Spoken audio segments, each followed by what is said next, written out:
KPFK 90.7 FM Los Angeles and San Diego, 98.7 FM in Santa Barbara. Streaming worldwide at kpfk.org. And that's a good thing, because on the lines, Dr. Carolyn Dean is with us. She is someone who hasn't just looked at the horizon, but has seen beyond the horizon to figure out a way to coax you guys into completement. To coax you into actually seeing how eternal and effervescent and amazing you can be, and has given you the tools to do so. And you can find that at drcarolyndean.com, drcarolyndean.com. It has been so long that I've had the goodness of this lovely woman, angel extraordinaire, in my head. Here on KPFK, and so it is an absolute pleasure to capture this essence and for you all to share in what she has here to share. Dr. Dean, how are you?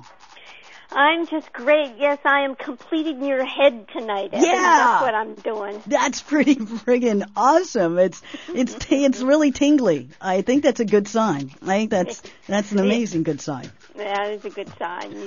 I've woken up the brain cells. Absolutely. And so, I have reached out across the pond and beckoned you to come forth and play because at some point in time, we hung out down in San Diego, and you had a whole smorgasbord of goodies. I think you were kind of floating off the ground. I don't know if I saw your feet touch the ground. You ate maybe some kind of, some solid food, but mostly I witnessed that you just had high energy, nonstop kind ofness to you, and so there is something going on. And would you crack the Akashic record? Did you get a hold of that? What is going on in your world, and what is the system to be complete? Well, I'm a happy person, so that's where it begins. And in my happiness, I've come across things that continue to make me happy and that I'm working with. And one of the major things that people find when they look into my biography is I'm very focused on magnesium as a mineral that can really make you feel good and tingly and happy. Tingly in a good way. So, I mean, what happened when you asked me to do an interview, Evan, you said, well, what do you want to talk about? I could talk about 100 different things. Yeah. But the magnesium comes up again because I just finished writing the third edition for the Magnesium Miracle. Wow. The book that has literally saved thousands of lives. I get the reports all the time from people who tell me I took this magnesium, in all kinds of different forms. No one special form. They just took magnesium, and their heart palpitations went away, their migraines went away, their chronic pain went away, their toxicity from drugs went away. And actually, one thing that I report on in the book, in the new edition, is receiving an award just last fall from the Heart Rhythm Society. It's based in the UK, but it's got membership all over the world. It's a huge organization. So they gave me an award, and it's a crazy name. They called it the Arrhythmia Alliance Outstanding Medical Contribution to Cardiac Rhythm Management Services Award 2012. So when I blogged about that, one of my readers said, well, why did you just call it the Making Miserable People Happy Award? So that kind of stuck. And what it means is that a allopathic, quote-unquote, legitimate medical organization is starting to recognize magnesium as having something to do with heart disease in the form of these arrhythmias. And it just got me thinking that I wanted to talk to you about how medication has become part of the problem with magnesium deficiency. And I'll quickly explain. What I came across a few years ago was the drug, the antibiotic called Cipro. Oh, yeah, Cipro, yeah. Ciprofloxacin, but everyone knows it as Cipro.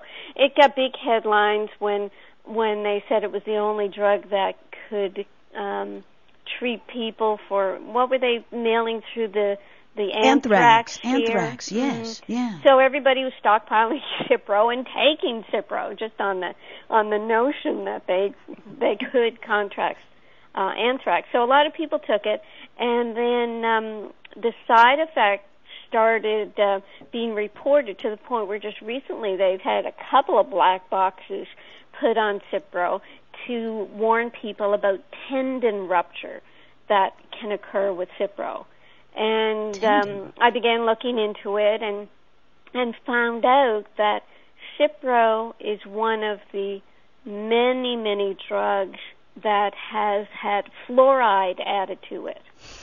So they put the fluoride, the fluorine, whatever, the atom or the molecule that's added to water, that's in all or mostly all toothpaste, that's forced, on children. So fluoride molecules, what they do is supposedly delay the breakdown of the drug they're attached to, delay its breakdown in the body. And, when a drug gets broken down, it's no longer effective. The body eliminates it. So fluoride in these drugs delays their breakdown, making them, quote-unquote, stronger. What it also does is it binds up magnesium. Oh, wow. So there's where I get really excited. Fluoride binds up magnesium? It does. It creates a MGF chemical that it's excreted from the body eventually, but it means there's a net loss of magnesium. So you take a drug that has fluoride in it, you kill your magnesium. And what happened then with Cipro is people would get aches and pains and muscle spasms and spasms to the point of tendon rupture. Wow. What does magnesium do? It relaxes muscles. Wow. What happens when you don't have enough magnesium? You get bad spasms. I used to get leg cramps, like Charlie horse cramps at night that would just throw me to the floor. People who get angina, which is a heart muscle cramp, at least 50% of those people are suffering just simple magnesium deficiency, and their muscles are responding. The other 50% may have real legitimate blockage of their arteries with calcium, but even there, magnesium is the mineral that helps dissolve calcium.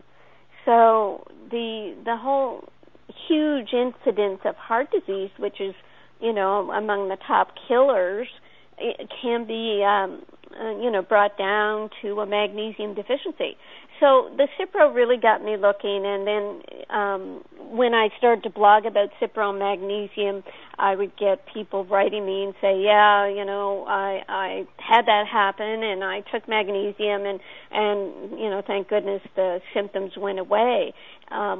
What can happen with people who take Cipro is if they're already magnesium deficient, or they've been, even an athlete sweating a lot can sweat out magnesium, or someone who's had a lot of trauma or been in hospital, they're given Cipro, their magnesium levels are way low anyway. They take the Cipro and boom, they're the ones that get these severe side effects. So then I go looking and I find that Prozac has 3 fluoride molecules. Wow. And what does Prozac do? There's a book by Joseph Glenn-Mullen. He's a MD Harvard. He wrote a book, and I should find the date when he wrote that. It's called Prozac Backlash.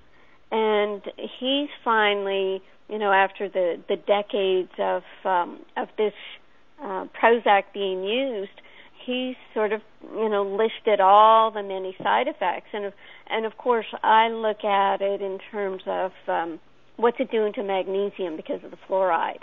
I want to get to a bottom line. Prozac Backlash was in 2000, so by now there's a lot more side effects that we can line up. But back then he was talking about impaired brain function, tic spasms, neurological agitation. All of those are magnesium deficiency signs. And there's also the Prozac lift. What happens there, and I don't know if it's a magnesium deficiency effect, but people who've been depressed, when they take Prozac and get that hit of serotonin that Prozac is supposed to offer, they can start to get an elevation of part of their mood that, along with the neurological agitation, can really make them mad, leading to suicide and homicide. I find a lot of those people on the roads of L.A. But you know what? There's also tons of fluoride in our water. Exactly. So the magnesium is being killed every time you drink from the tap, and people will say, well, I'll just drink bottled water, whatever. Usually that's just distilled water, because that's the only way you can really guarantee pure, quote unquote, purity of water.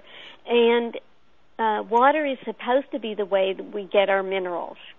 The whole business about water in the streams that come down from the mountains, yes, and the spring melt, the snow and ice scrape against the rocks and dump all this rock dust in the water, and then we collect it in our wells. None of that's happening now. It's all, it's all blocked up so that the floodplains are where everybody lives now. So there's no food being grown on the floodplains where all the good mineral-rich soil is. So, we totally blew it there as well. So that, but 100 years ago, we could get 500 milligrams of magnesium in our daily diet. Now we're lucky to get 200. So we don't get it in our diet. We take these drugs. I mean, Lipitor only has one fluoride molecule, but you've heard the side effects of Lipitor, the cholesterol inhibitor drug, the statin drug. It causes a lot of muscle pain, up to a severe condition called rhabdomyolysis, where the muscle just kind of deteriorates. Anything to do with muscle pain and spasm and muscle deterioration, that's your magnesium deficiency right there. Wow. One of the worst is a drug for arrhythmias. I heard this on my radio show. I have a Monday radio show now. And a woman called in, and she said she started taking magnesium for many symptoms. She had arrhythmia, but insomnia and headaches and muscle pains and joint aches. I mean, it was just a list. Yeah. So she said she'd taken magnesium, everything was clearing up, but her heart arrhythmia seemed worse. And she said, quote, why is magnesium making me worse? So I looked at the drug she was on, flecainide. It has 6 fluoride molecules. Wow. So I said, there's a war going on. You're taking magnesium to try to get your magnesium levels up to help your heart and your muscles and everything. But at the same time, you're taking a drug that's killing your, binding up your magnesium. So it's a war. It's a battle, yeah. Yeah. A battle going on. So she called. This is 2 weeks ago. She called her doctor, and finally, after about 5 or 6 tries, she got her doctor. I mean, she's calling about an emergency where she's worried about the drug and the fluoride and what to do with the magnesium. So he finally calls back and kind of, she said, nonchalantly tells her, well, just stop it. She said, what do you mean? What'll happen if I stop it? Well, you might get more arrhythmias.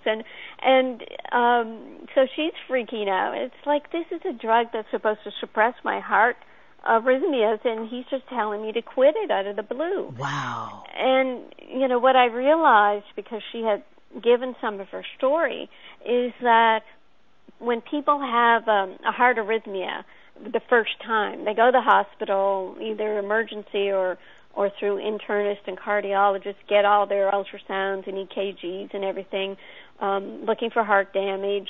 If nothing is found except, the heart pacemaker is erratic and causing this irregularity, they just say, well, there's no damage, but your heart, you don't have heart disease, but you have this rhythm abnormality, take these drugs.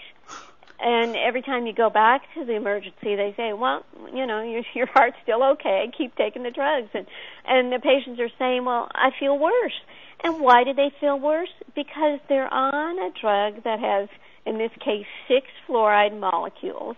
So it's eating up every bit of magnesium they have. And their arrhythmia is now a magnesium deficiency arrhythmia. It may have been in the first place. May have been in the first place. On the lines, Dr. Carolyn Dean. The website, drcarolyndean.com. We'll make sure and get the details of her radio show Monday so you can be there for that. Hey, Doc, looking at your blog, so interesting you're talking about the heart, because one of your blog entries says hearts don't fail, doctors do. Ooh.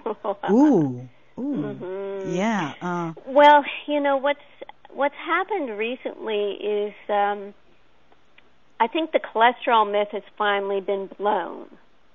And because, a lot of research is showing, well, we've been using these statin drugs for 3 decades now, and the incidence of heart disease is actually worse.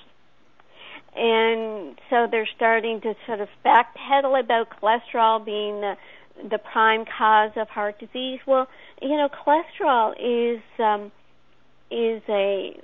lipid. It's a fatty product that is the precursor to all the hormones in the body.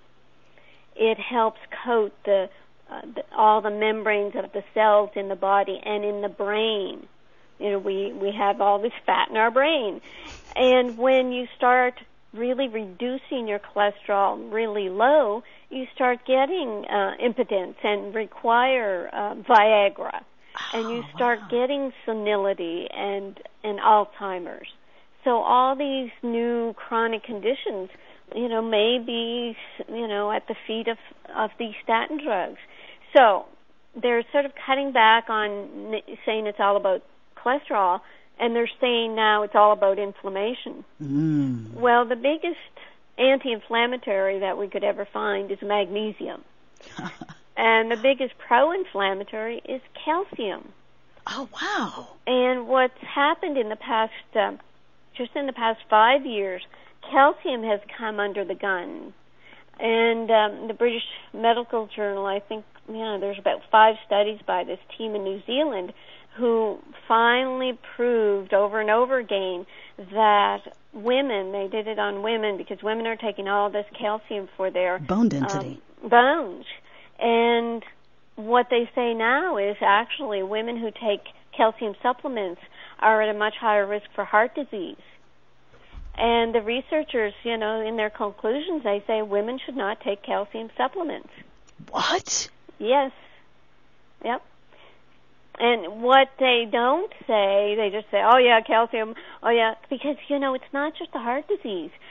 These studies say, these women reported higher incidence of kidney stones, gallstones, heel spurs, and the worst of all is breast tissue calcifications, which leads a doctor right away, oh, my gosh, you've got cancer, and all hell breaks loose, and you have to have all these mammograms, you have to have a biopsy, and then all of a sudden, oh, well, false alarm.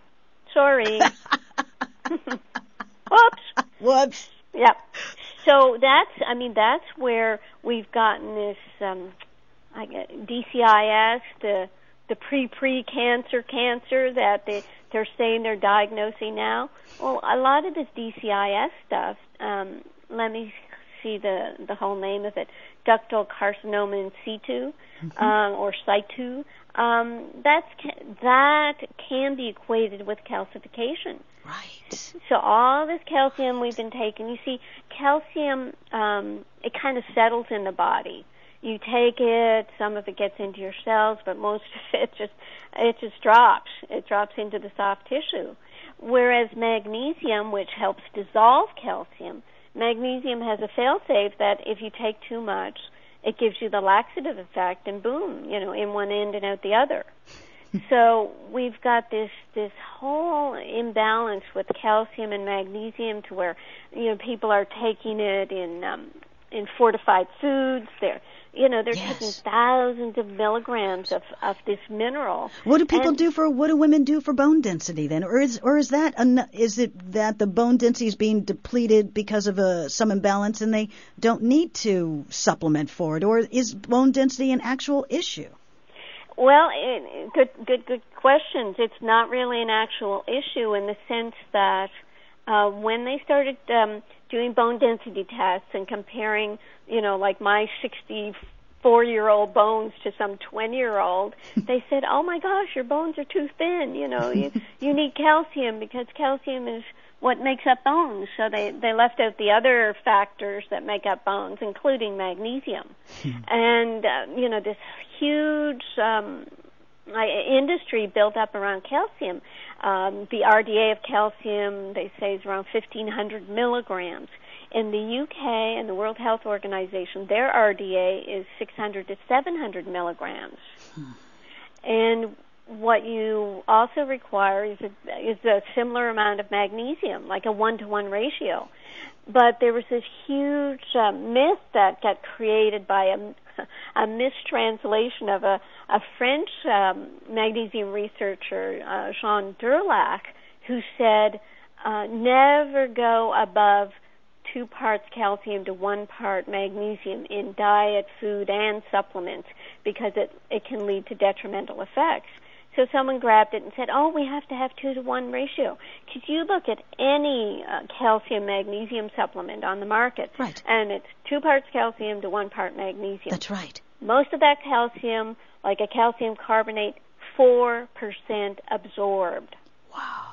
The rest of it, constipation and soft tissue calcifications, including atherosclerosis and heart disease and the breast tissue calcification. Magnesium, really shunted aside. So all these British medical journal studies about calcium, they were on the right track, but they didn't continue and say, actually, what we need is a balance of calcium and magnesium. Actually, there was a study, a children's bone health study, and they said, looking at whatever, I don't have it right in front of me, but looking at their analysis, that magnesium was actually more important for bone health in children than calcium was. So they're kind of starting to wake up, but then, when you look at the types of calcium, like I can't take most calciums, it just immediately gives me the laxative effect, and it doesn't mean I have enough. Right. So there's this disparity between the therapeutic effect and the laxative effect. So I've been working on types of magnesium that are better absorbed, and I'm not going to talk products here, but people can go to my resources page and find out about things like a simple magnesium oxide. Well, that's only 4% absorbed, so that's going to be laxative. Wow. And for time, I just sprayed magnesium oil on myself to try to get enough. But there are other liquid forms of magnesium that are 100% absorbed into the cellular level that can give people the therapeutic amount.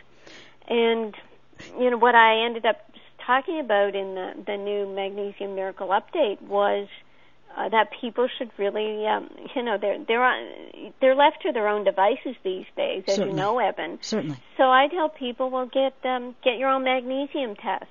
You can get a magnesium RBC test, red blood cell test, for $49 online through the requestatest.com. That's requestatest.com. All right. You put in your order, you give your zip code, they send you down the street to a lab tech. There's there's 5,000 labs in the country, and the test goes to a good lab like Quest or something, and they do the magnesium RBC test. But there again, you want an optimum level of around 6 milligrams per deciliter in a range that's supposedly a normal range of 4.2 to 6.8. What happens with the ranges these days is they reflect the sick population. 80% of the population is low in magnesium, so the range is going to be 4.2 to 6.8. You want to be 6. Okay. But your doctor doesn't know anything about optimum, and if you have a 4.3, the doctor will say, "Oh, you're fine. You're in the normal range." Right. And there you are palpitating away and panicking. I mean, the huge thing about magnesium deficiency is it can give you panic attacks and depression and spasming, the heart, all this heartburn people have, that can be an upper stomach and esophageal spasm, for Pete's sakes. Right. And what do you do for that? Oh, yeah. By the way, the Pepto-Bismol. What is the Pepsid or whatever? Yeah, Pepsid, yeah. There's Tums, several of these drugs that have fluoride in them. Oh.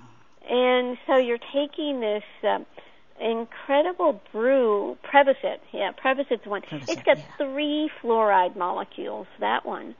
So you're taking antacids to stop a magnesium deficiency spasm and making the problem worse, and killing all your stomach acid. And to digest minerals, the small amount of minerals you get from your diet, you require your stomach to have acid in it. You know what, Dr. Dean? This half is just absolutely blitzed by, of course. Tell us about the radio show. Where can people hear you?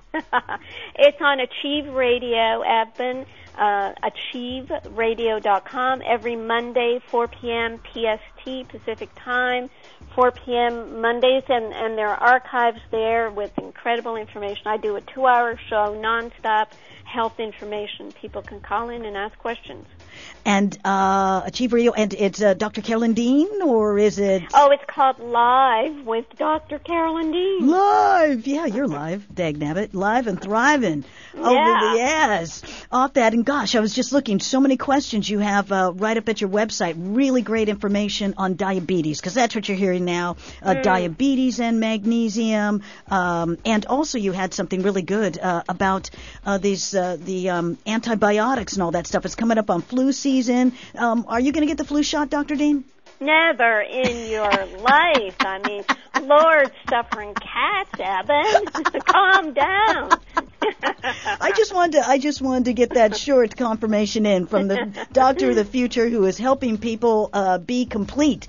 Dr. Carolyn Dean, website drcarolyndean.com, achieveradio.com on Mondays. Such a pleasure. Look at us, man. Out of time. Love you much, and can't wait to talk with you again very soon, darling. Thanks, Eben. I love you. Love you. Okay. All right. Until soon. Dr. Carolyn Dean has left the building. CarolynDean.com. Go there. Get complete. All right, darlings. Until next week. It's drcarolyndean.com.